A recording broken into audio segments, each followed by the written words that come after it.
வங்கக்கடலில் நிலவும் ஆழ்ந்த காற்றழுத்த தாழ்வு மண்டலம் அடுத்த 12 மணி நேரத்தில் புயலாக வலுப்பெறும் என தெரிவிக்கப்பட்டுள்ளது. மேலும் கூடுதல் விவரம் செய்த செலினா வழங்க கேட்கலாம். செலினா, கூடுதல் விவரங்கள்.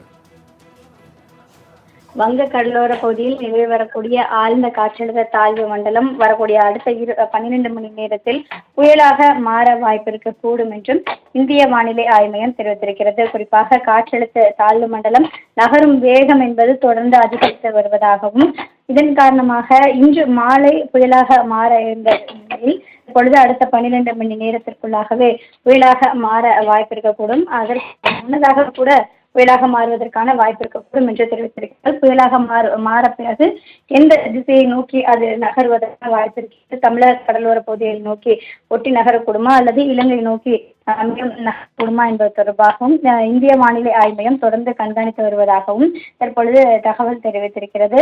குறிப்பாக டெல்டா மாவட்டங்களை பொறுத்தவரையிலும் தான் அதிகப்படியான மழைக்கான வாய்ப்பு இருக்கக்கூடும் என்றும், அதே போல வட தமிழக கடலோர மாவட்டங்களிலும் ஓரிரு இடங்களில் இன்று கனமழை முதல் மிக கனமழைக்கு வாய்ப்பு இருக்கக்கூடும் என்றும் இந்திய வானிலை ஆய்வு மையம் தெரிவித்திருக்கிறது.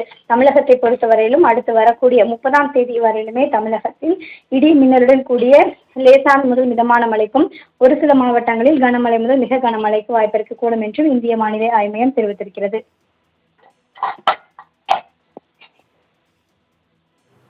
செலினா, தகவலுக்கு நன்றி.